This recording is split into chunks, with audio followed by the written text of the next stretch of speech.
And now, the moment you've all been waiting for. Constantine is cancelled. Yeah, Damn. I know. No. It's the only show from this. Oh, okay, as opposed to the sodomistic relationship with an elder warrior. I should have specified. I should have known better.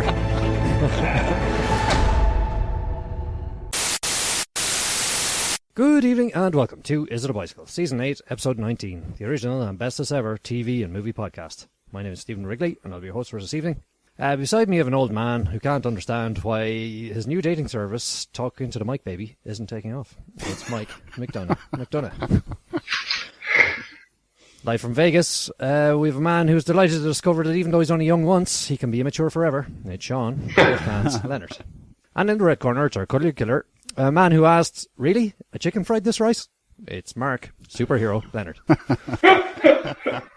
This week we hope to discuss some movies in the shape of Big Game and documentary Showrunners, and some TV in the form of Grace and Frankie. We'll also have some news and some previews in Coming to a Bicycle near you. So how's everybody doing? Fantastic, Steve. Delighted to be here. Good stuff. Anything strange or startling going on? Not a whole lot. No? Not a whole lot. Haven't been arrested this week at all. I'm ready to begin my my new summer course in the rise of Irish cinema being offered over here at UNLV. I'm excited to delve into the creation of and continued existence of the Irish cinema sphere. That's pretty interesting. Yeah. And I guess the rise of Irish cinema has nothing to do with any of your body parts. No. I'll be watching about 15 movies over the next 3 weeks and looking at how they come together to form a version of a canon for Irish cinema. So I'll be ready to bend your ears off about that every week for the next while. Cool. Be interesting to see if they include your man McDonough's movies, considering he said Irish cinema is shite and he doesn't want to be part of it. Yeah. The most contemporary one we get to is Intermission. So I'm excited about that. I've actually never seen it in full. I just saw the best scene, I think, in the movie, because I couldn't help but go find it after people described it to me. Colin Farrell, he can be a prick, and I'm very excited. Very good. Now, there's some major TV events that happened last night. I'm shocked, in fact, that I'm the first person to mention them. Nobody wants to jump. No. Talking about. It's pretty obvious to all of our listeners. We'll let you have your moment. At the time moment, of Mark. recording, it's Wednesday night. And as I'm sure all the bicyclers and bicyclettes are aware, the new season of Big Brother started last night. And that is not all, fellow podcasters and listeners around the world. The shortest stay in the Big Brother house in the history of the show happened last night.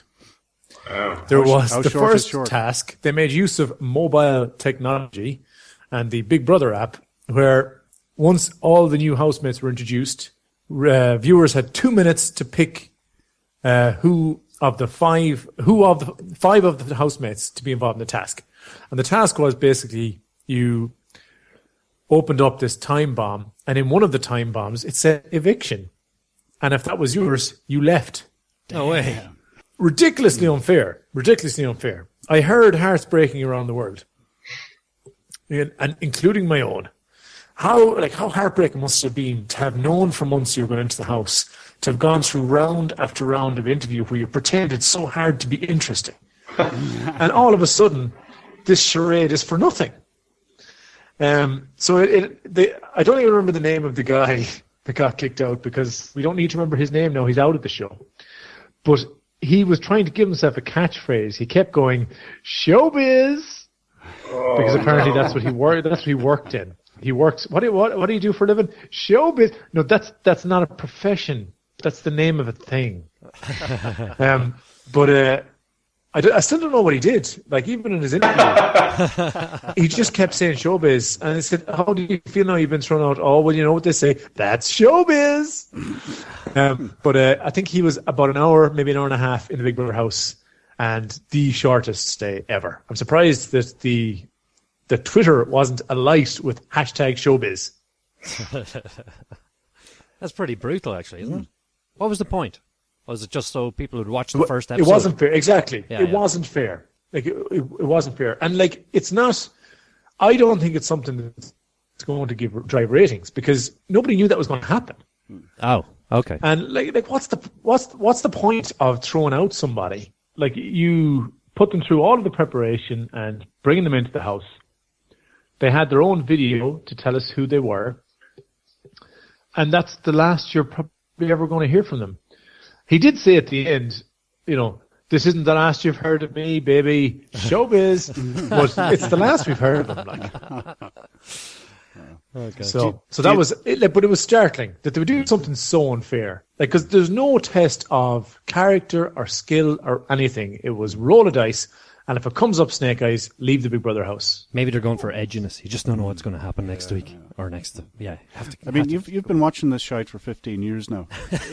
15 years, Mike. Is there any chance they'll do something interesting, like release pit bulls and wild boars into the house and just have them chase them down? But you know what was a far more sobering admission about this show was me and my wife looked at each other at some stage last night, and we both kind of admitted to each other that we now realize that the people in Big Brother are now younger than us. Oh, right. And for a while, they were older, and for a long while, they're around the same age. Yeah. But now they're categorically younger. It's the three phases of life. Pre-Big Brother age. You want to be in Big Brother? You would, if you got the chance, maybe be in Big Brother, and then it just doesn't make sense to be in Big Brother anymore. Welcome to my world, Mark. And so tell us, what you see this week? I've been quite busy on the watching front. I watched Soldier, which you might remember from 1998. Kurt Russell. That classic. That was before he had the wrinkly throat that Shona so rudely pointed out the other day. So shallow, Shona.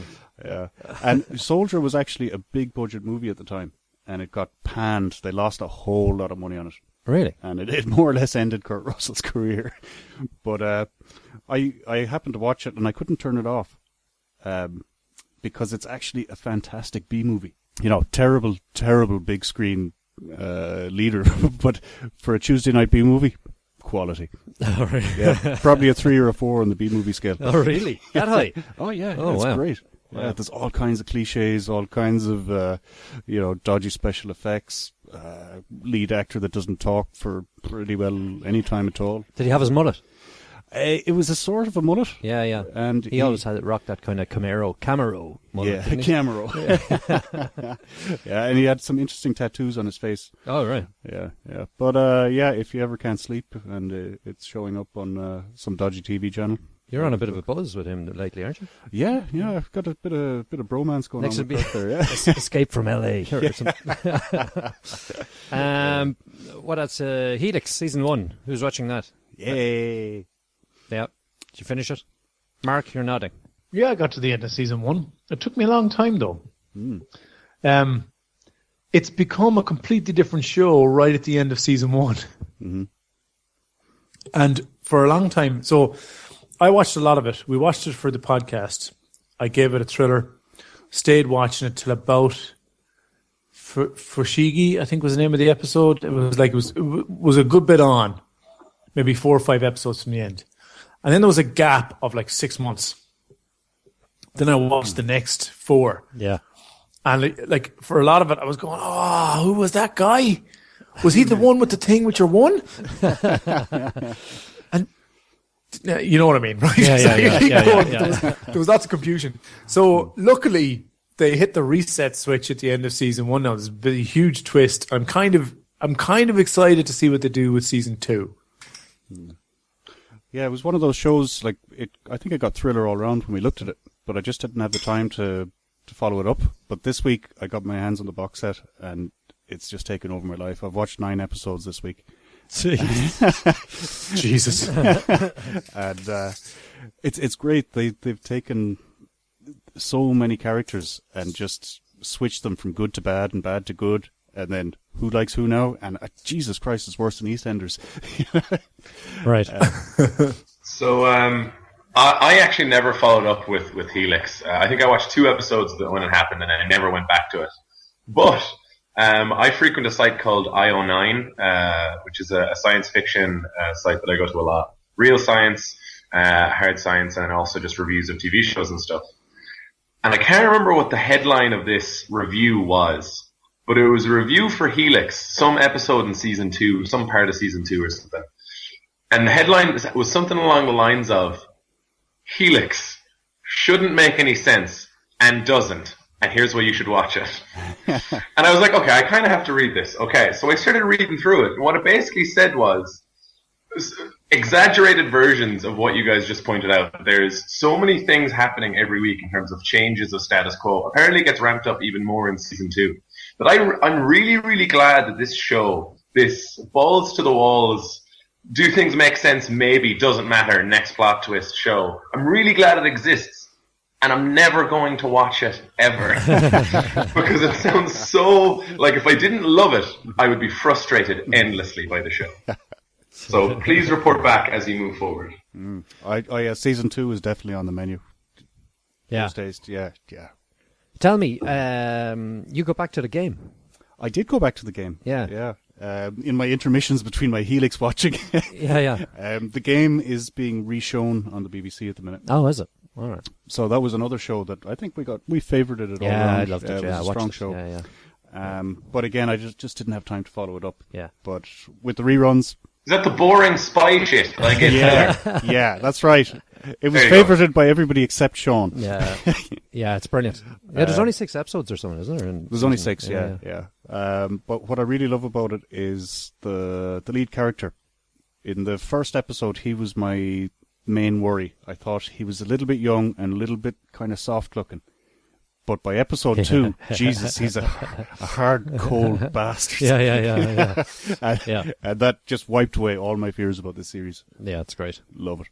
Speaking of gains and huge and hard and not hard, anyone else noticed that Thor was kind of tiny in Avengers 2? I don't know. He seemed a hell of a lot bigger than I am. Well, he's probably a little bit bigger than you, Mike. Although, to be fair now, you were built for speed, not for comfort.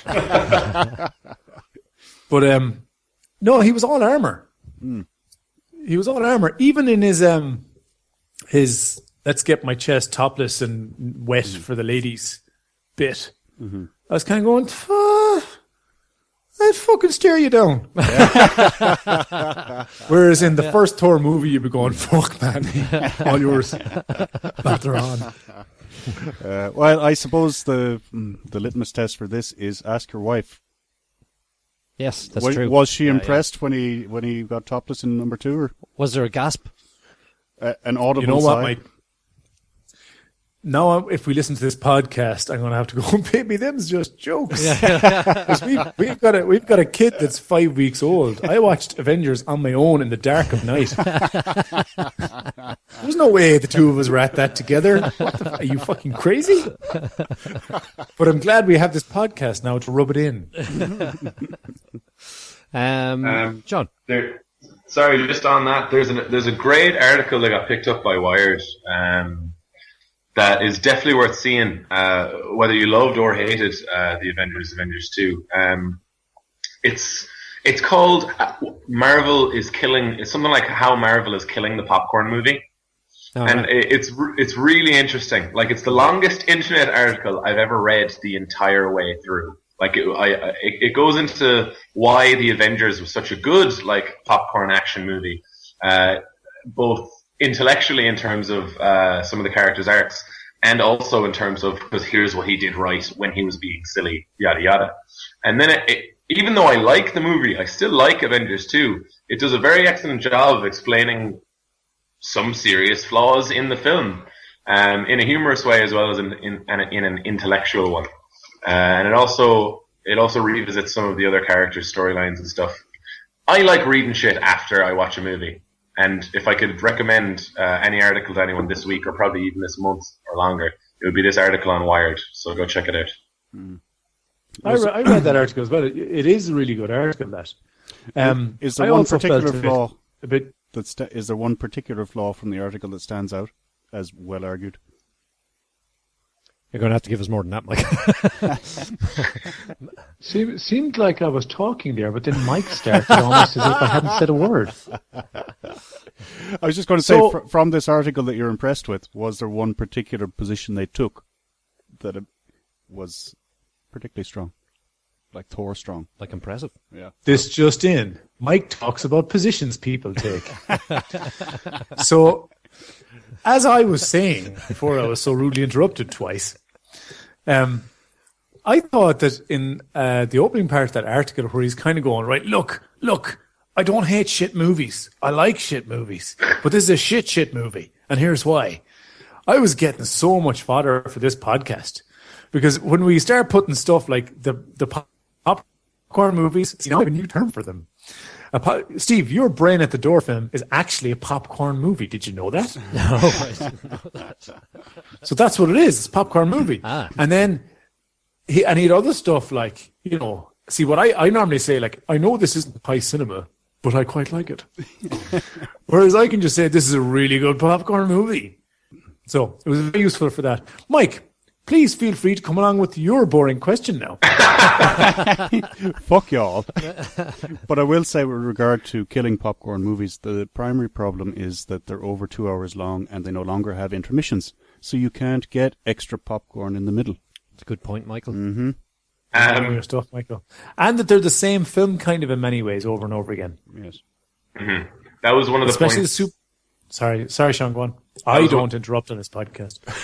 That was one of the points that you might have been asking about, Mike. That one of the points they were making was that the films do follow fairly specific formulas of there is an object, bad guy gets object, and things happen. Good guys and bad guys fight. Bad guy wins first fight. Good guys and bad guys fight. Bad guy wins second fight. Good guys and bad guys fight. Good guys win last fight. Yeah. Especially, but my favorite part of the article was when it talked about how character arcs, how can they really happen when you need to keep and preserve the identity of the character for their own solo films, which I did disagree with. Because though the changes might be slight, I mean, like Iron Man can't just go, fuck it, I'm going to go fishing. I'm a fisherman now. I'm going to go fish the shit out of some stuff. But I do genuinely think the movies do a better job than the article gives credit for character arcs, though they are very, not sparse, but they're accomplished with very few words. There's an economy of character development that I thought Joss Whedon should have been complimented for, rather than saying that no character development happened. Well, I'd like just right now that we could cut this next section, because I'm going to defend Avengers 2 there. I thought they did make some effort with Scarlett Johansson and Jeremy Renner in Avengers 2 as regards developing the character a little bit. Oh, yeah, they fully finished off, created and finished off, set up and finished off storylines for Hawkeye, Black Widow, the Hulk, and Captain America. But it's fair to say that there were characters who was like, I was also there. Thor. Thor. Maria Hill also. He came off the juice. He can't act when he's off the juice. So said, we're going to have to take away some of Thor's lines. He just can't lift them. I think that the 3-hour cut we're going to get on the DVD is going to be way better. I wouldn't be surprised if Thor and some other people get some actual shit to do and say, despite their lack of size. Okay. Who caught up with the latest episode of Chair Fights? Chair Fights? Yeah, Game of Thrones. Chair Fights. No, I'm saving it. Don't say a fucking word about that show. I'm completely up to date. Yeah. Wow, Mike, this is so interesting. Given that you saw Avengers 2 weeks before me, and I will see every episode of Game of Thrones roughly 6 months before you. How should I behave in this current situation? I'm not sure. Should I talk about the things that are very different from the books that you won't see coming, or about how great X, Y, and Z were? I'm not sure. You know what? I'll hold on to this for a little while. It'll be okay. Just fucking die screaming, will you? Anyway, it was brilliant. That's all you need to know. Every episode was brilliant so far, Mike. The best ever. Yeah. Do you know what's going to make it more brilliant? Watching them all together in one glorious evening. No, you won't have time to With beer. let it sink in and, Or enough Vaseline, Mike. So, yeah, I also saw Imitation Game this week. which is a Oh long yeah, time what's that coming. like? It's brilliant. I fucking loved it. The I knew I'd Imitation love Game. Which one is that? This is Benedict Cumberbatch Wheelchair and Man? Keira Knightley. And no. It's, That's the movie where Benedict Cumberbatch plays a kind of emotionless, very intense, tall person. Oh, I'm sorry, that probably doesn't narrow it down enough. Benedict Cumberbatch is the Alan Turing film, is it? it is. Oh, Alan is Turing, that the one where Benedict Cumberbatch is a stapler? No. That's coming out next summer, Mike. Yeah, it is a bit Alan Turing. The guy who cracked the Enigma machine. He's really famous for. And it's fascinating. Not only just about the actual process and the people involved and how they went about it and their own sort of hang-ups / issues and personal lives and so on, which is quite interesting because it's quite different to how it might be handled today. Okay. Not even might, how it would be handled today. Right. But yeah, it's great. Great acting, great story. Yeah, really loved it. Yeah, and they make a great use of showing you the word for this, where they tell you something at the start and then they go back a bit and then they work back up to it again. Are you talking about the media res thing? What do you call him? Alan Partridge did a bit. Or was it Alan Partridge? Steve Coogan did a bit on it. Oh, he did it in one of those movies. Yeah. Yeah. In media res, Mark was talking about this as well recently. Like when you start at the end and then you go back and then you explain how we got to that scenario, showing bits and pieces from either timeline as you move forward. Exactly. Yeah. But they started sort of halfway, which was kind of cool. And it's there's a bit of narration at the start, and it's really compelling. You're sort of going, "Oh shit, really? Wow!" And you're like, "I'm in." Yeah, it's brilliant. So am I correct in thinking this is all about posh people in a big country house No. doing hard sums? Well, Oh, they're at Bletchley, whatever you call it. yeah, well, the actual tough stuff was being done by the guys fighting the U-boats on the high seas. You could say that if you're very ignorant to the facts and what actually happened. Just saying, Mike. We're just saying. Which isn't Mike's forte. Yeah, so who captured the Enigma machine? Was it Turing? Well, it wasn't did he Alan go out Turing. No, it wasn't. That wasn't his job. He's part of a greater team. There's no I in Turing. Anyway, yeah, I highly recommend it, and I'd give it a stellar 8 out of 10. Really? Yeah, yeah. It's great. It's great. I don't know why I left it this long to see it, but yeah. Was he any good at Rubik's Cubes? I'd say yes.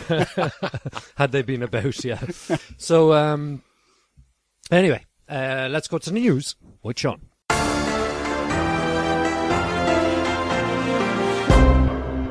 So it's that time of year when people who spent a number of years working on TV shows, finally getting them on the air and getting to watch a few episodes of them, get to see how audiences react and whether or not they'll get a chance to re-enter those worlds for, more seasons of those stories.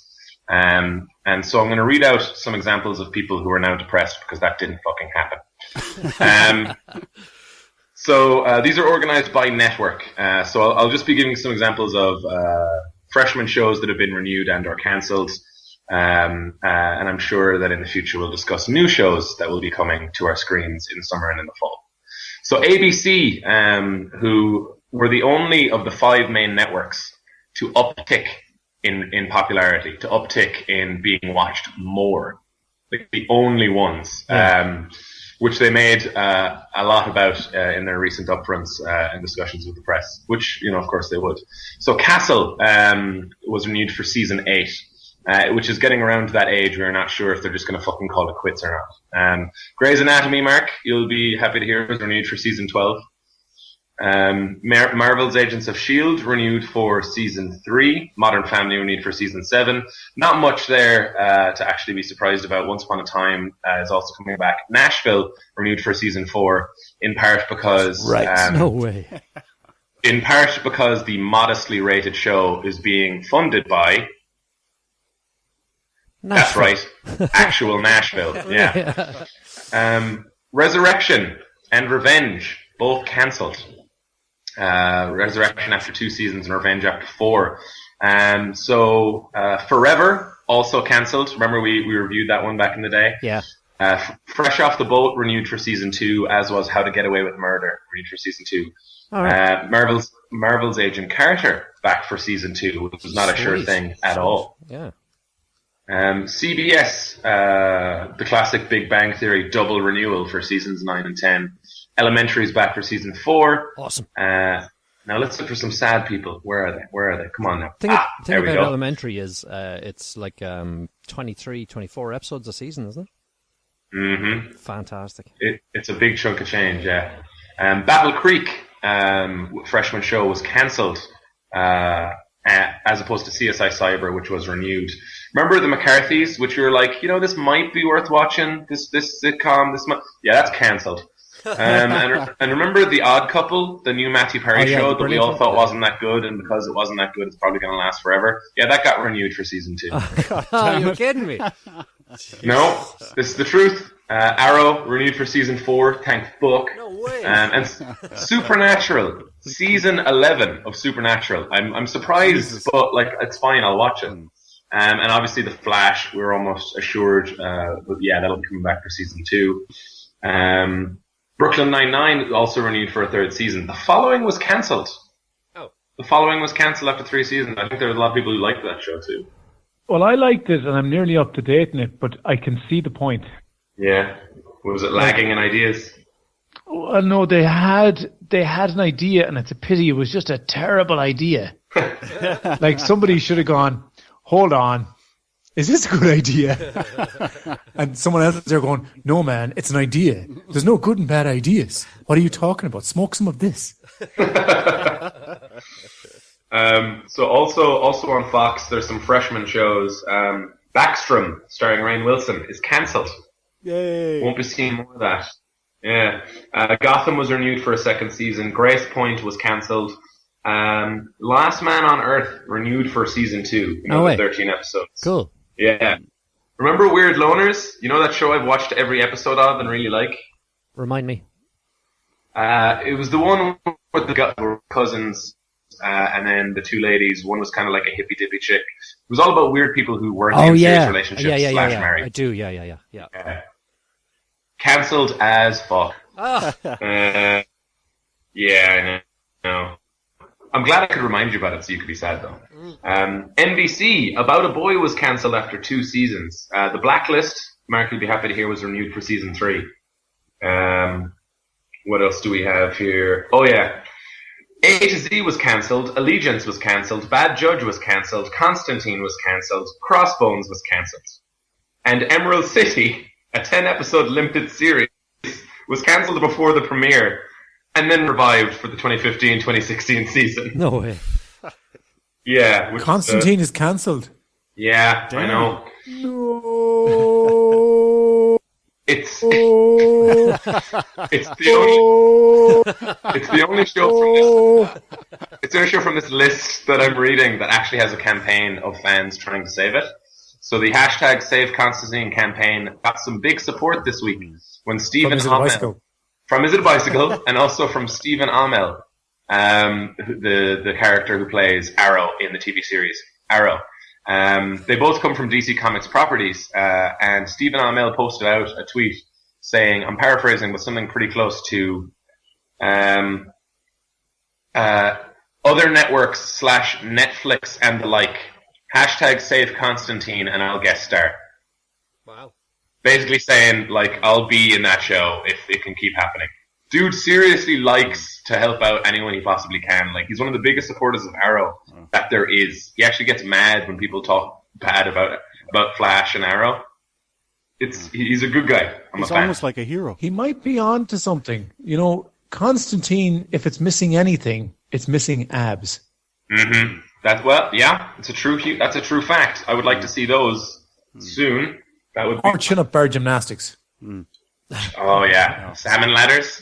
Salmon ladders are good shit. What could have- TV show doesn't need chin-up bar gymnastics? And you could have silver arrows that kill angels. Oh, Mike, that's an Why idea. did you give that idea away? That's free now. That's free. Is it a Bicycle Properties would like to announce? What time is it? How do we patent this? That's our idea. Any idea and any treatment can be put in to the Writers Guild, even if you're not a member. What time is it on an atomic clock so we can timestamp this? 10:32. 10:32. The Is It a Bicycle complex, Michael had an idea that heretofore, and referencing hereunder, will remain the property of Is It a Bicycle. So all you peeps out there looking for your big pilot idea, keep on looking. Terms and conditions apply. Can we put in sound effects of big iron doors clanking shut now? As we lock you up again. One of the last things that I think you guys and our listeners would be interested in is that Fox at their upfronts announced that the X-Files will be coming back. Yay! There's going to be 6 new episodes starting January 24th after the NFC Football Championship. And there was this picture released of Gillian Anderson, David Duchovny, and creator Chris Carter. And I swear to God, David Duchovny looks the same. Mm-hmm. Chris Carter, who's got a shock of silver hair, still looks great. And Gillian Anderson looks younger than when they made the X-Files. Mm-hmm. Deal with the devil, man. Yeah, I don't know what to tell you. So yeah, that's the end of the news over here. Back to you guys in the studio. We've also got Supergirl coming up in September, you know. Oh yeah? Oh, I know. Yeah. I read a little bit of that script. I read some of the audition sites for that script. I can talk about it now because it's not illegal. But it's gonna be, if it's anything like the script, really bad, really fucking bad. Because it's gonna be essentially about Superman and how Supergirl is like, should I be like him?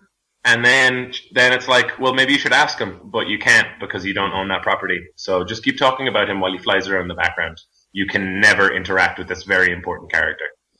And they also have one line where they describe a love interest for the character, literally going, they have witty banter like Clark and Lois.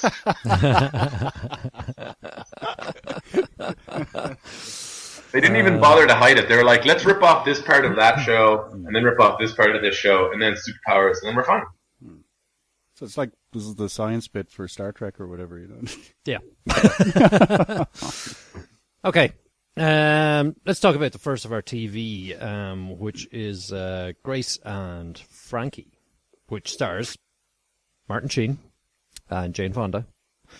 And the premise is Jane Fonda has Martin Sheen is business partners with another gent of his, what would you put it, his vintage. Aiden. Yeah, and the wives don't exactly see eye to eye, but they meet because the guys asked them to meet up and they think that they're going to announce their retirement. But no.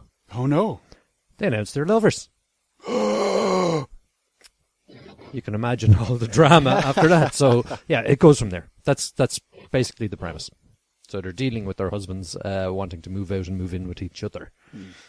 So yeah, starring Jane Fonda as Grace, Lily Tomlin as Frankie, Sam Waterston of Newsroom fame as Saul, yes, and Martin Sheen as Robert. And Robert and Saul are the aging business partners who've been in love for 20 years secretly and have decided they want to get married now that they can.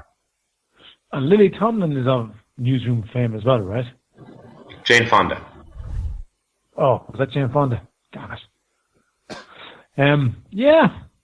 So we've this is the second of the I'm really old and making startling revelations that we reviewed in recent years. Yeah. The last one being that transgendery one. What was it called again? Unparented or something.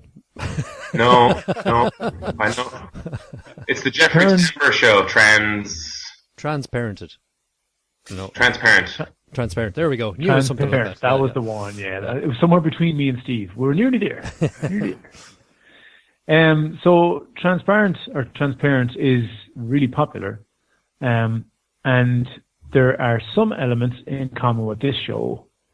But you know what? Like, when they have a great opening scene. Like, they establish the characters really quickly.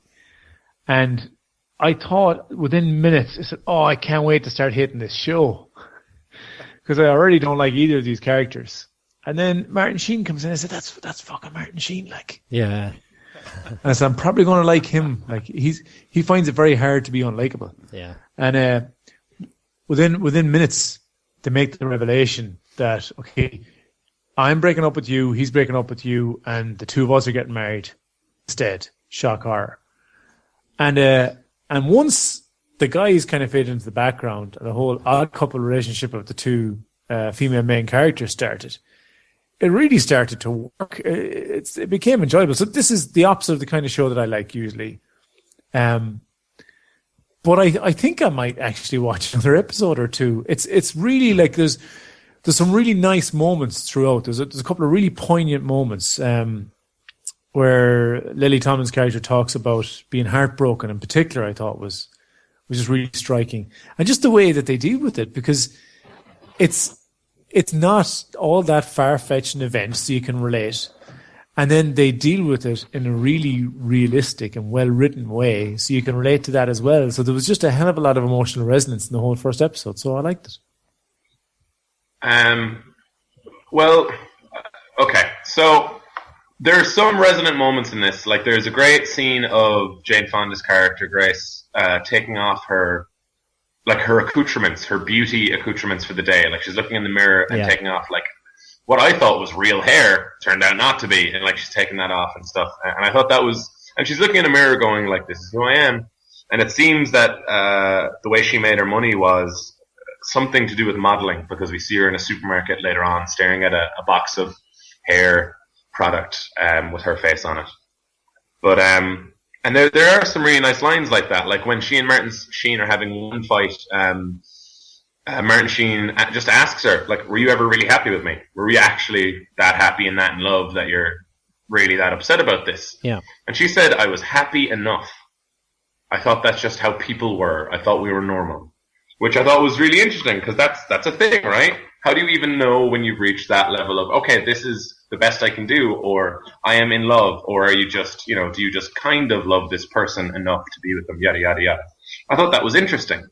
The problem, though, is that I would love to watch a show about two aging businessmen, business partners, played by Sam Waterston and Martin Sheen, who come out to their wives and then have to try and make their new lives work together. Because, if their relationship were to fall apart, then they just ruined everything for their entire families on a selfish whim. And if their love is really worth all that much, then we want to see that succeed. But this show isn't called Saul and Robert. This show is called Grace and Frankie, which I think's a mistake. Now, given that Lily Tomlin and Jane Fonda produced this show, of course they're going to be the ones where the story is focused upon them. And I'm not saying that they're not interesting. I'm just saying that I preferred the scenes with the more active characters who were trying to do things and weather the storm. Whereas, I don't know if there's much objective for any character in this show besides we want to get married, which again is not for the main characters. Like, what is the objective for Grace and Frankie? Well, isn't it what you're always talking about with the sitcoms? You put two people in a room who don't want to be together. And this whole first episode was building up to get them in the room when they don't want to be together. And the rest of the series is going to be whatever banter they have between each other. I guess it's going to be another life after divorce type tale as well. And what is it like to have this sprung on you at this age, and what to do? But what I noticed in this is that it's very centered on the women. They only barely brush off. You can imagine, like, what is it, 20 years the two guys have been together?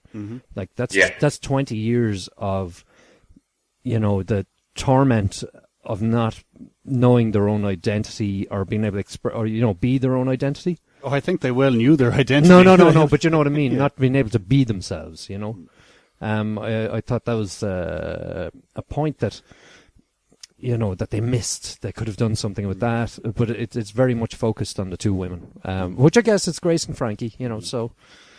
I did enjoy the almost relentless hippie bashing that was going on. It's like, yeah. meditate your way out of this. Yeah. I watched a little bit of episode 2 simply because that's how Netflix works. It's like, hey, this episode's starting in 10 seconds. You have to actively stop us from making you watch more of this show. Yeah. So I just watched a little bit of episode 2, and like their rivalry is, it seems, going to be one of the main aspects of the show. And based on the titling of the episodes, which I like to read sometimes, Like the first episode of the show is called The End, you know, and the last episode of this season is called The Wedding. So it seems like it's definitely going to have an arc leading towards that event. But I just don't know. I mean, okay, so what are the stakes here? Either people will be happy or not, and I want the not main characters to be happy, and it seems like everything they're doing is to lead them towards happiness. And the actual main characters, well, I don't really know. I mean, they're going to be really sad for a while, and they need to figure out how to live the rest of their lives, which is a really difficult, complicated struggle internally. And to make that interesting on the outside, even though I think it's a well-written show, I mean, I just don't know what action they can take that I can worry about whether or not they'll achieve it. You know what I mean? For now, I'm just watching something that isn't a sitcom be a little bit funny and quite dramatic at times, but not in any specific direction. It's really interesting. It's amazing how two people can watch a show and see completely different things. I think we will get to see some of Martin Sheen, his storyline, because they were in it again after the initial reveal. Mm-hmm. So they probably will be there every so often for people to rail against. But no, that's good. But I mean, it seems like.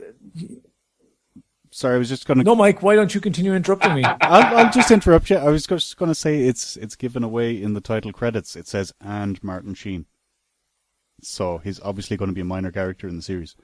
Yeah, and the series isn't named after them. Like, I wasn't surprised that it was about the two women. That's what I was expecting because of the name of the show. Yeah. I didn't know. I was just literally saying that I thought it was interesting. Like, obviously, Sean and I saw different things when we watched the show, and that's fine. Yeah. You know, maybe that is one of the qualities of something that's well written, is that there's other aspects to draw from it. I don't know. Yeah.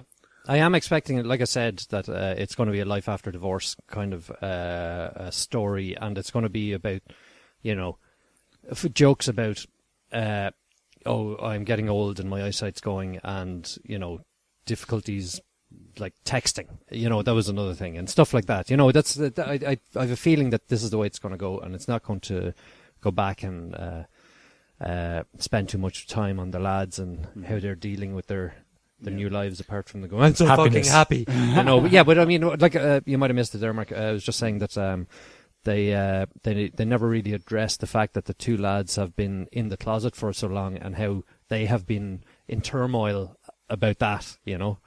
And how it might have affected their lives for the last 40 years or whatever, because it just wasn't a socially acceptable or legal thing in some places. So yeah. Anyway, I mean, they are both in 12 of the 13 episodes of the show. Right. Yeah. Mm-hmm. So they'd probably open the door. Hello. You know, you all okay? Okay. But like, I want to see them go plan a wedding together. Exactly. I want to see these two 7-year-old gay guys plan a wedding while their wives are heartbroken about the fact they're even doing it, and they're like, "Oh, I feel guilty, but also I'm really fucking happy." That's cool. Do you not like wives, Sean? Is that the problem?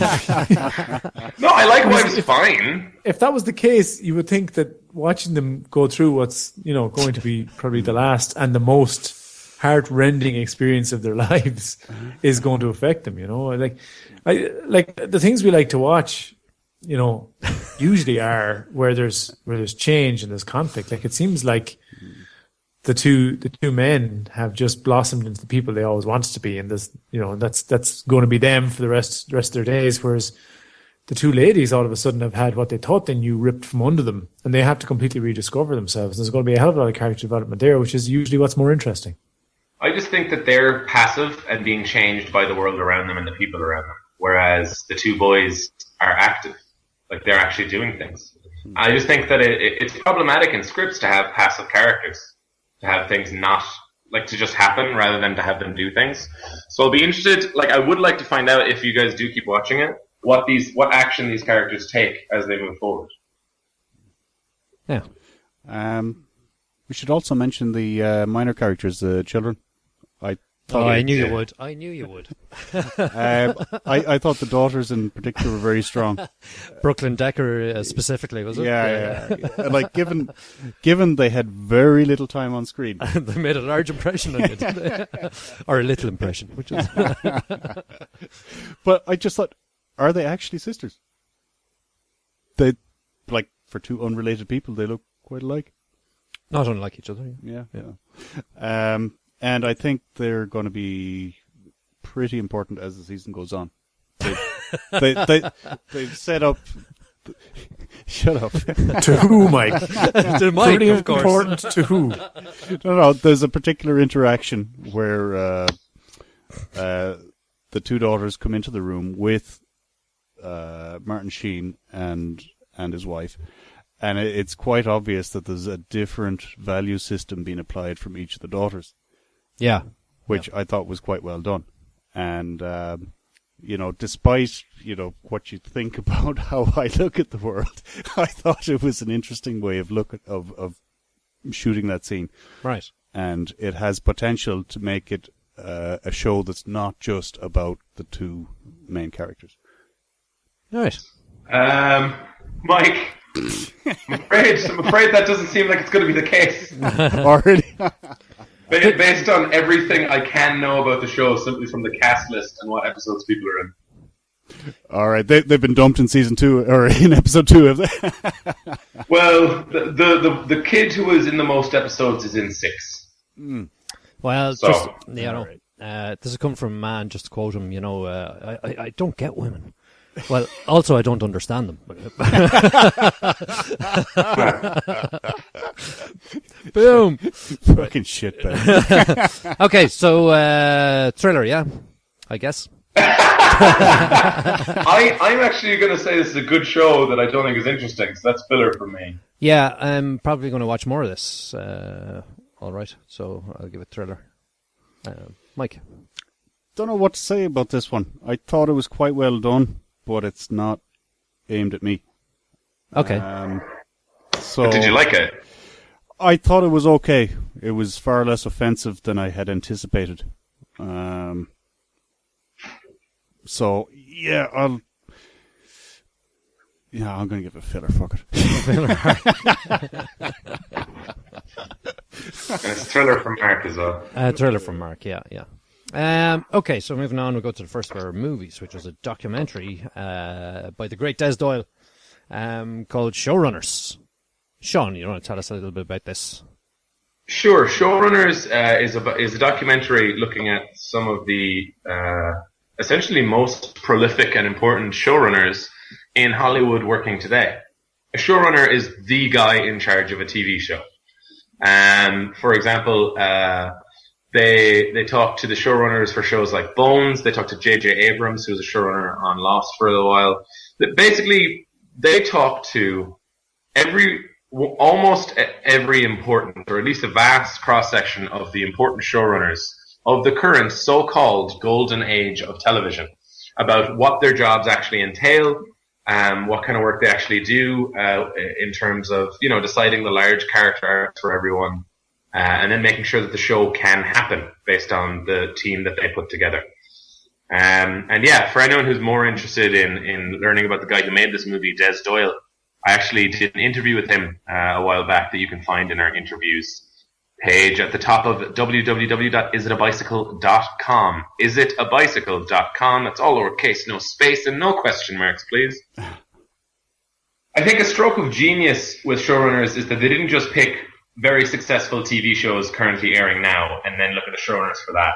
Like, they have a wide array. Like, they've got people, when Bones was in its 7th season or whatever, 3 years ago or 4 years ago or whatever, it looked at what it was like for Howard Hansen to make that show.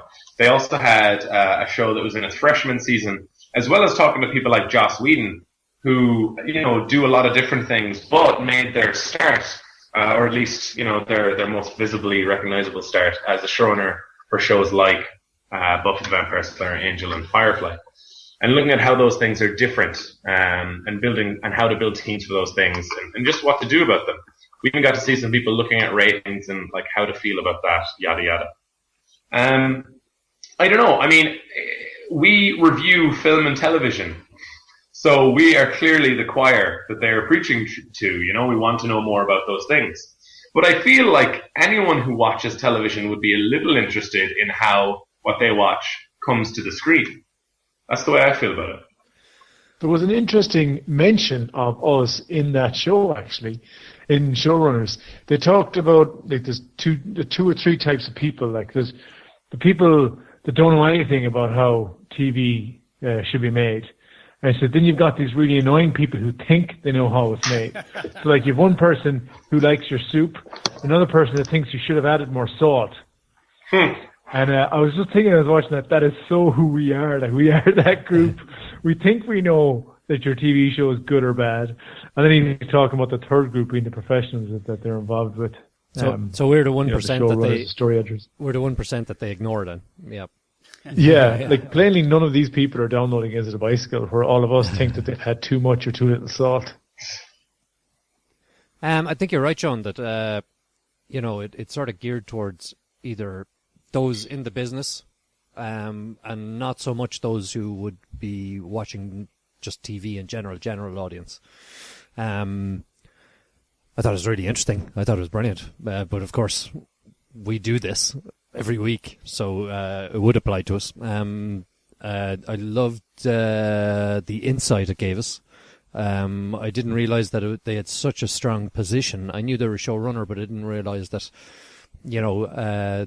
not just running it, but what entailed running it. There's so much work to be done.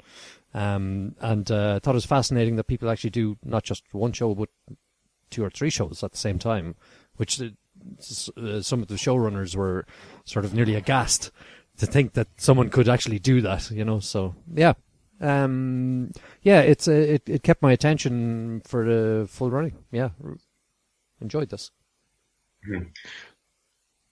So I stuck this on the list because I watched Misery Loves Comedy, and it actually reminded me that we previewed this, and Sean, you'd interviewed some people involved with this, I believe. And I remember that I really wanted to watch it, but it didn't come out on the cinema over here. There was no real way that I could get at it. But now we could see it via Amazon, and I think I don't know if it's on Netflix. Anyway, we can watch it now, so it was good to be able to do that. So in the last podcast, I gave out a little bit about Misery Loves Comedy not being any fun because it was, wasn't a subject matter I was too interested in, and it was basically just people talking. So this is a subject matter I was interested in, but it was still just people talking. So I was interested as well whether I'd actually enjoy this more or not. So I think I enjoyed it a smidge more because I'm interested in the domain, but it's still not the kind of movie I would like to spend time on. One of the reasons I thought it was good that they did a documentary like this about what the showrunner goes through is because showrunners have become the equivalent of the managers of Premiership football clubs in the UK. So if a team in the UK goes on a losing streak, very quickly the call for the manager to be sacked starts to be heard. Like, forget about the players who are playing rubbish. It's always the manager. And that happens in TV land as well. If a show is doing badly, and it's not going to be cancelled for whatever reason, they look for the head of the showrunner. So it's interesting just to see exactly what they do. And my last comment on it is, it's funny that no matter what you do, a lot of it is done in the same way. So I work in a software company, and we build software exactly how they make TV shows. Like the showrunner who's in charge of the logistics and the budget and oversees the writing and all of that.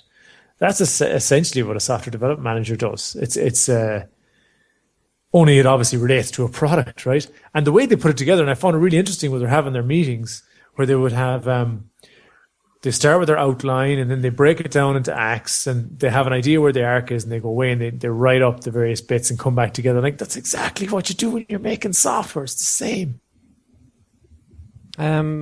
Just the showrunner and director.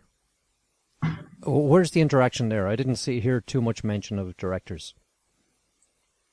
They had a meeting in one of them with the director where he came in and he wanted to give his comments, add his 2 cents to the episode. Yeah, I mean, like even when they went down on set for what was it? Wasn't Buffy, was it? No, it was something else. God, can't remember what it was. They were down on set, but I don't remember seeing the director there. But the showrunner seemed to be looking at the screen and what was going on. You know what I mean? The directors didn't seem too obvious in the cast. Let's say. There's also many, if not most, showrunners have directed and do direct episodes of the shows that they show run. You know what I mean? Like, for example, when Dig, which we looked at and reviewed during this season, and we talked to the guys back at Comic-Con, that's also in our interview section. Often they will pick specific episodes that they will direct, like in the season. Unless they're bringing in a hired gun, like a movie director for the pilot, then often the showrunner will direct the pilot as well. It could just very well be that what the day they were on set, the showrunner was the director for that day, And I also feel like a showrunner could fire a director. Like, if you're wondering about the hierarchy, I think that's what it is, Right, okay. Was there what I think is really interesting... Sorry, I was just going to ask, was there a commonality amongst the different showrunners? Was there some kind of personality trait that stuck with you from each of them? Or are they... They didn't do as good a job of that as they did on Misery Loves Comedy. There were some things that were done better. But it's all relative, right? Because they were trying to do a different thing in Misery Loves Comedy than they were doing in Showrunners. Showrunners was very much an exposition of what a showrunner does, what it is to be a showrunner, the challenges, the struggles, whereas Misery Loves Comedy was a different thing, and I need to stop referencing it. In terms of the value of this as, a piece of filmmaking, rather than the subject matter, which is it's hard not to focus on the subject matter given our interest in it. But I don't think they did as good a job of tying them all together as they did in other documentaries we've watched. The narrative from beginning to end, I didn't think was as good. Like, they did try and go from drawing board to finished product, and they didn't do a bad job there. But I thought that the line from A to B wasn't as clear as they could have made it. I would have liked a bit of a tighter zoom on the people they were talking to. I think maybe it would have benefited from talking to less people and getting a tighter narrative. Maybe. What do you think about that, Sean?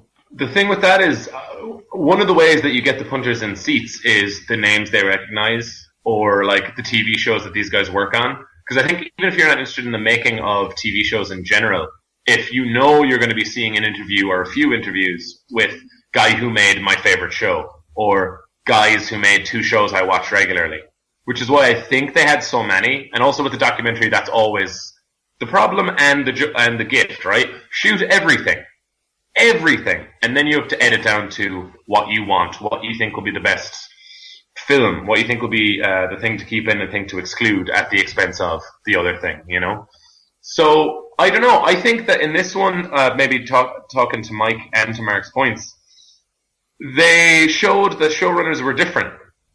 They didn't even need to try that hard, because I think all showrunners are different. They're the guys who are like, I am the king, I am head honcho, this is where the buck stops, I'm doing this shit, and then I'm getting out of here to go to my other show, blah, blah, whatever. And then there's also, I really like making stories, they're fun. I think your idea might be better. You do your thing, hands off. You guys, they're just different. They're different things. And that I did find interesting, rather than having any through line there. And with regards to character, I don't think, I think you're right. There are so many people that they talk to, you don't really get the idea of character from most of them. And again, that is, I think, correctly identified as not what they were trying to do. Would it have been more interesting? I don't know, but I'd happily watch a documentary about Joss Whedon or J.J. Abrams and the shows that they've made in the past few years easily. But I wouldn't watch one about guy who made Spartacus. And everyone's going to be different when it comes down to that list. So they're trying to find a balance between them. And I don't know. I think they wanted people to see it. I think that's what motivated the decision. Yeah, I wanted to comment on that, the editing. I thought it was very fluid. I thought it would let us along in a nice little story. And, kept me interested. And I thought he picked the right scenes. Well, granted, I haven't seen the rest of them. But he picked the right scenes. And this is obviously the most important thing in the documentary, if you want to tell a story without a narrative like that. But it became the narrative, and I thought it was really good. I just thought it was perfect. Keep me interested anyway. So yeah, and it's a difficult subject as well, because you do have people who are very technical in it. Like Mark was saying with the software developer, if you do this about software development managers, they could get quite technical quite quickly, and you have to know where that line is for, I guess, general consumption.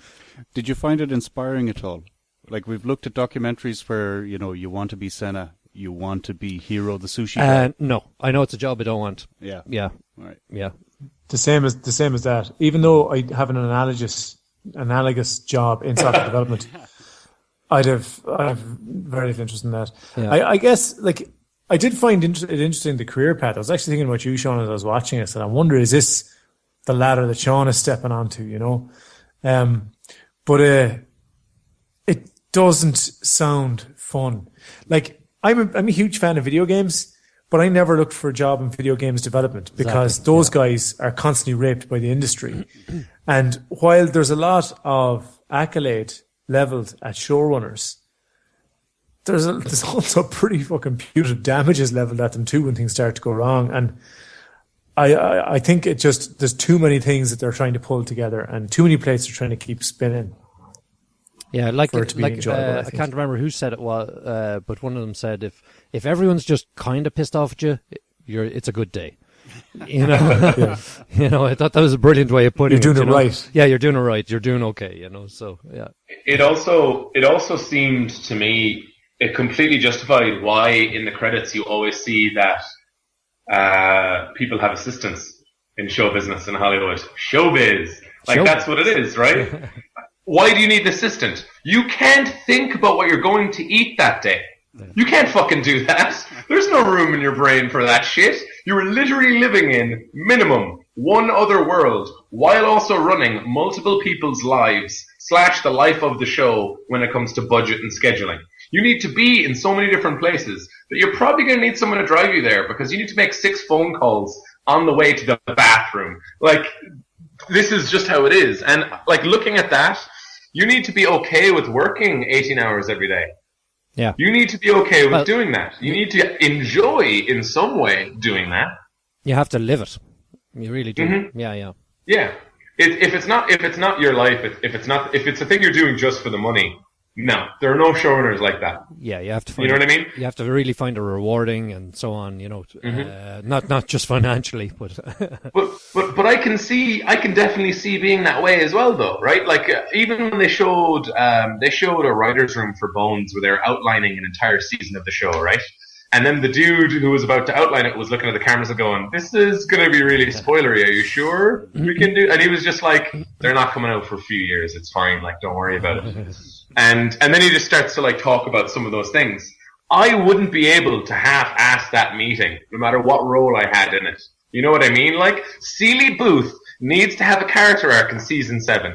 That needs to happen. His relationship with Temperance needs to grow, develop, and deepen, or people are going to stop watching the fucking show. And I think that we need to make these stories and these characters more interesting, and it can't be cheap. We have to treat them right, because they're basically, depending on your relationship, right? If you're the creator of the show, they're your babies. They lived in your head until David Boreanaz decided he was going to smile out of that character's eyes. Like, that's what it was. So being a showrunner is having multiple versions of that, and having to keep them alive. Much like, maybe Mark can elaborate on this, much like a parent would with food and yada yada, they need to be able to have the money and the schedule run in such a way that these characters in the show have fulfilling lives while being in charge of 50 plus people. It seems really, really difficult, but I can totally see the reward and the desire to build that world and keep it going. And quite a precarious position. It's not exactly permanent. It's you're only, at max. You're going to have this 5 years maybe, max. It depends. It depends. We just did. I know we've seen like some going on to season 11 or so on, but they're very, very unusual. And how many cancellations did we just name? What were they saying? They're saying like 80% of them get cancelled or something like that. You know, it's that high. You know, so you think this like there's a couple of guys on there, and they're from shows that we would know the names of, and just going, yeah, this is my bit. This doesn't work. I don't know what's going to happen. You're sort of going, no, it's so cancelled. It was so crap, but they have to believe in it. They have to. We were being flippant about it. Well, I was at least. We were being flippant about it earlier with all the cancellations and stuff like that. Because to us, it's a different half hour this week.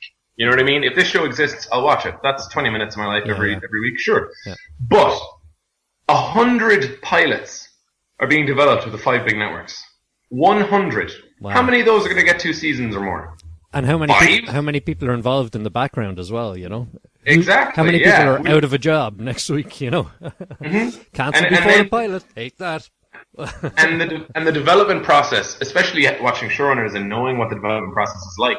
Imagine that amount of work getting wasted. Yeah. Or imagine having to go back to the drawing board. Imagine having to go, right, well, that 2 years didn't pay off.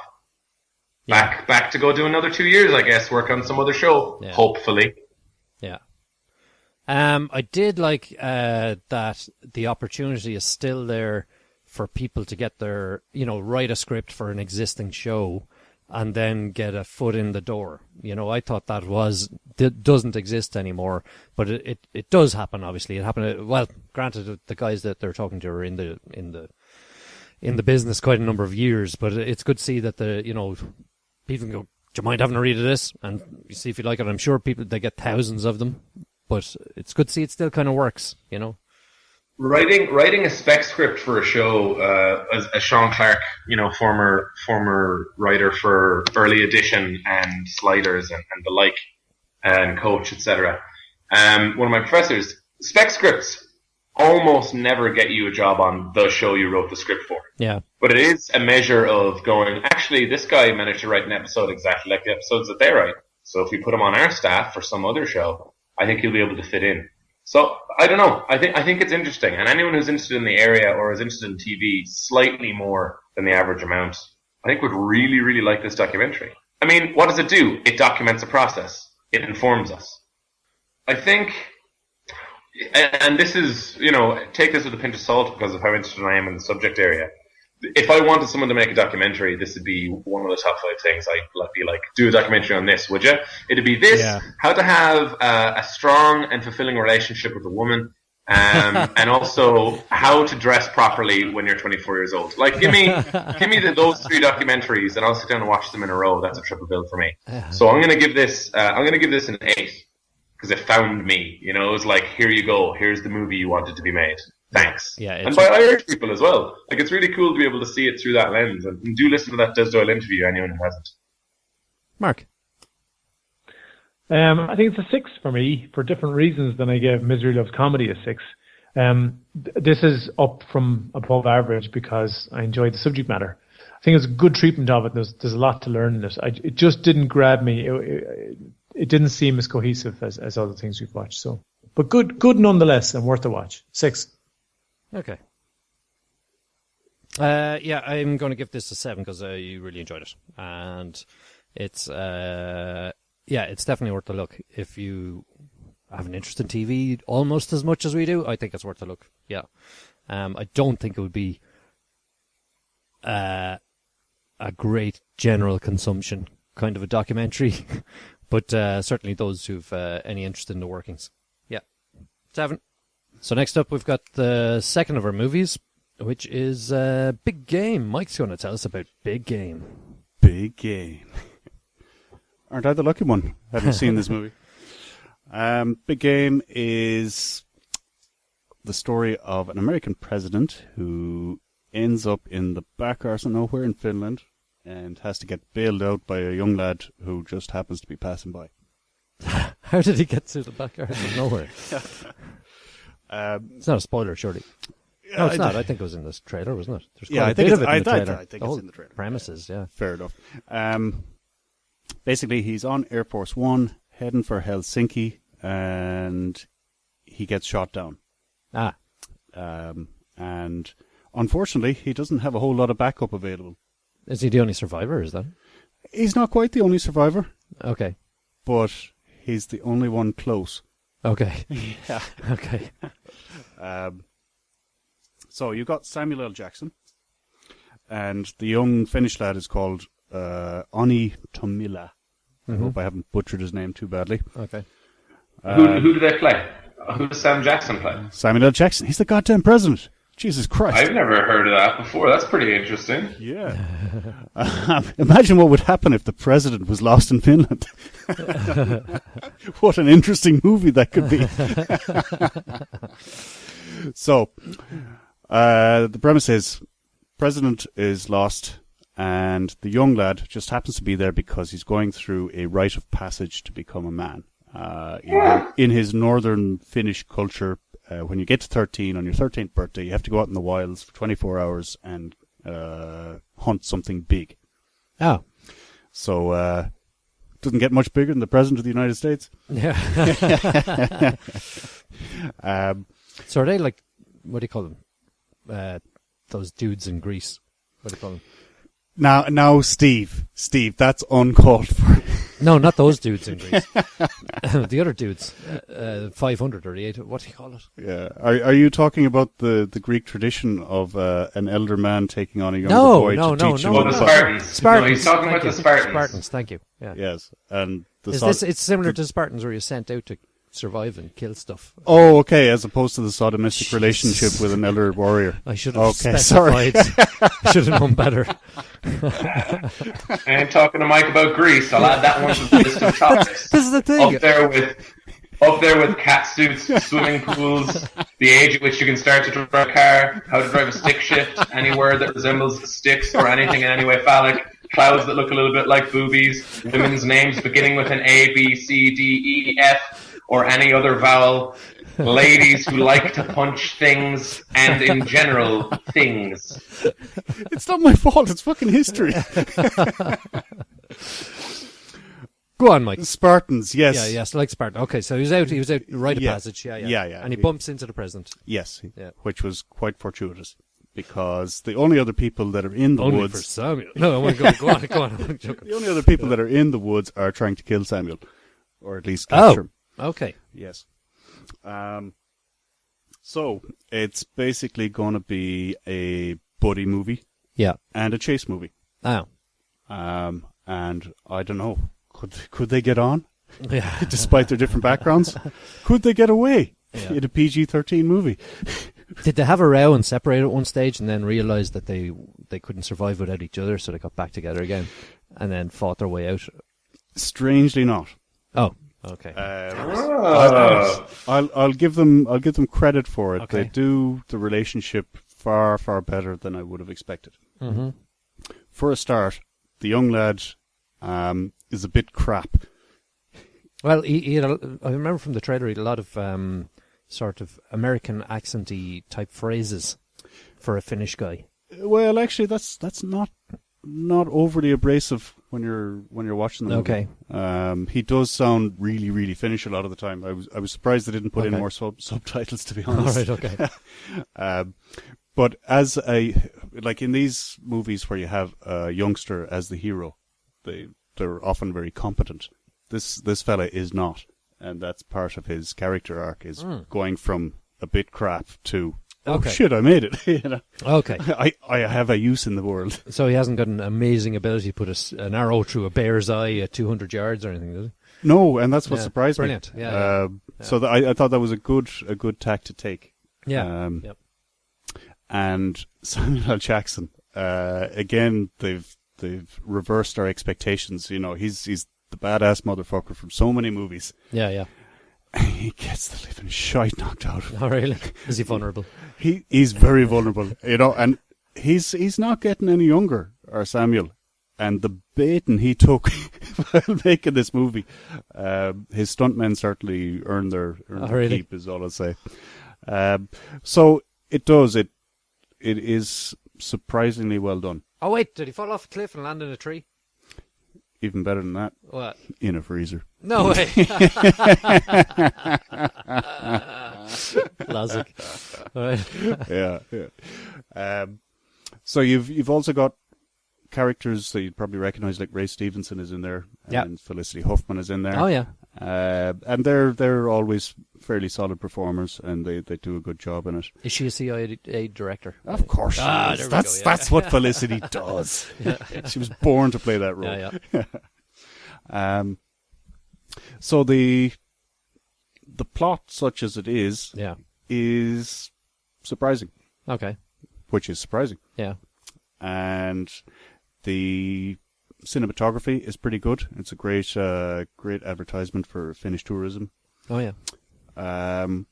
Woodsy. Go on. Woodsy. Woodsy, Yeah. Woodsy and mountainy. The acting generally is pretty all right. You know, even the young lad isn't that annoying. Yeah. They did well to cast him. You know what Shona says about kids in movies. Isn't it? What does Sean say about kids in movies? You know, about their hopes and aspirations.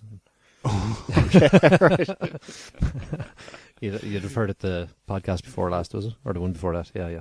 She had a great rant, actually. Yeah, she's good at ranting. Yeah. And the ending itself is very surprising for a movie with this rating. Oh, really? Yeah.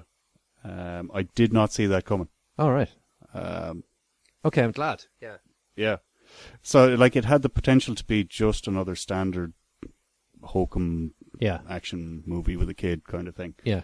And they did a good job, I thought, of just surprising us. That said, this is most definitely a kid's movie. Okay. If your voice is broken, it's probably not for you. You know? But if you've got kids from age 8 to 13, and You're going to tell us you love it, aren't you? you want to keep them entertained on a rainy Saturday afternoon, Yeah, this is not a bad choice. Okay. God, did I just say that? Yeah. So what what's would you wrong give with it? me? What would you give it? I'll give it a fairly all right 6. All right. Yeah. Yeah. And I went into it expecting to be a 2, maybe a 3. Yeah. But fair play. They did a good job. Very good. Very good. Okay. Next up we've got some previews in Come to Bicycle near you.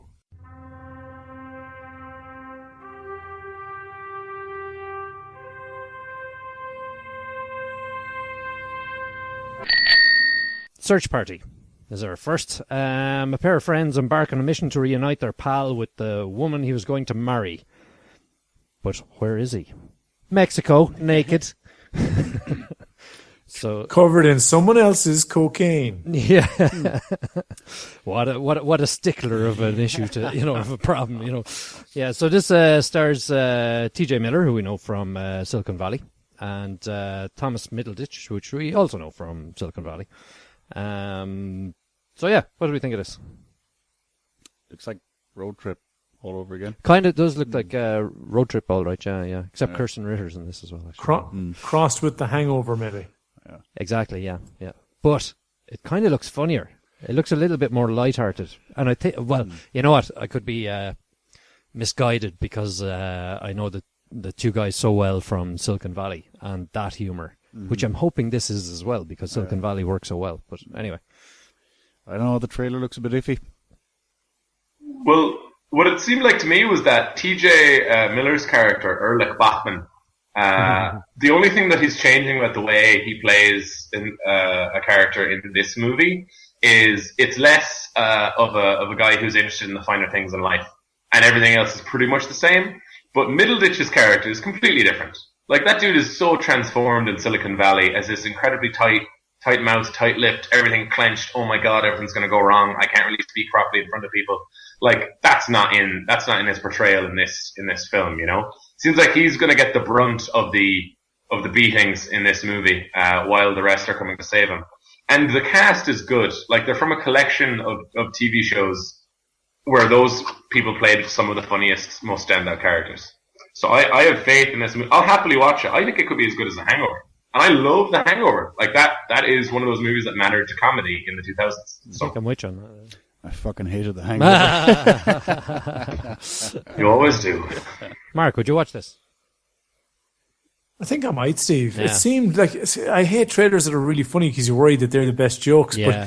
But I think I'd give it a shot. Yeah. Next one we looked at was Gem and the Holograms.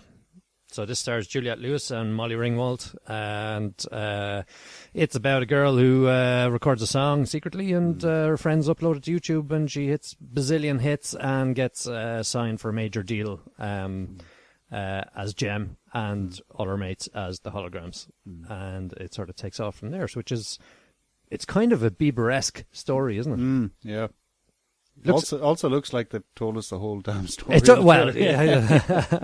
I'm wondering where the twists and the turns are going to be, or do I care? Yeah. That's the question, really. I'm not sure I'm mad about this, but I'm kind of mildly interested. I'm not sure if Gem and the Holograms are interesting me, are enough interest for me to watch this. Do you think she's going to fall in love with the boy? No, probably. And there's going to be internal bitching and fighting, and they'll separate and come back to. I don't know. But actually, you know what might come out of this is some good music. because the song that was featured as her recording sounded pretty good, and she sounded like she had a good voice. I loved her when she was in Nashville, and now that I know this is made by the people who made Pitch Perfect, I think I'm going to love her all over again. So I like musicals. I love Pitch Perfect. I've watched the first Pitch Perfect a bunch of times. I can't wait to watch the next one. This girl is a really good singer from Nashville, and I think this might be okay. It's going to be a bit predictable, and I was kind of laughing to myself, Steve, as you were talking, because you were probably saying exactly what's going to happen there. But you know, it's okay, because everybody needs a popcorn movie every now and again. Yeah. Brain at the door. Yeah. And the last one we looked at was actually, I thought Molly Ringwald reminded me of the Vacation movies, and funnily enough, the last one we're looking at is Vacation, which is Rusty Griswold. He takes his own family on a road trip to Wally World in order to spice up things with his life and reconnect with his sons. This, of course, has got Chris Hemsworth, Chevy Chase, Leslie Mann, and a host of other names that you know. Christine Applegate's in there, and a few others. Yeah. So this actually looks like it's in the spirit of the original family vacation movies, actually. It does, doesn't it? They're kind of taking the original lines and working on them. It's the new generation. Yeah. I fucking love the original, and I really hope they do this justice. Do you know what was really good about this one was they I was in the middle of explaining to Michelle what the original National Lampoon Vacation movies were about, where they came on in the trailer going, you might not remember the first Vacation, but this vacation isn't going to be about that one. This is going to stand on its own. Yeah. And I thought that's brilliant, like breaking the fourth wall like that, and just letting people like me know. Yeah. You don't need to explain anything. This can just be watched as it is. I mean, like, to this day, you know, phrases like "Daddy is the best French kisser" is still in my head.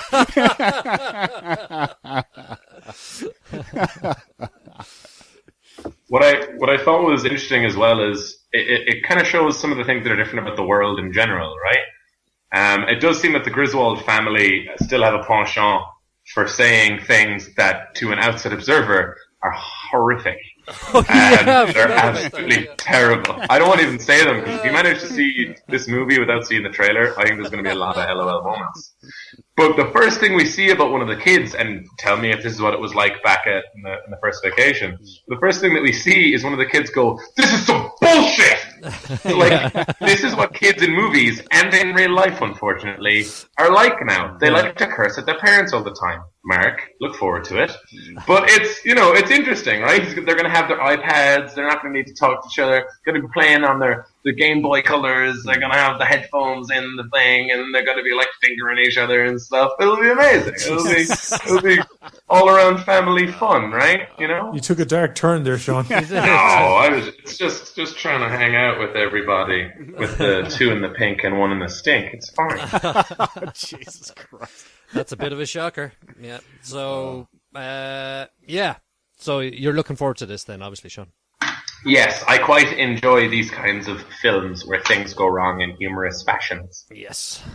Yeah. Okay, I think that's it for this week. So from Mike, Mark, Steve, and Sean, stay classy. Or was it stay greasy, Sean? I can't remember. Yeah. Stay sleazy. Stay sleazy.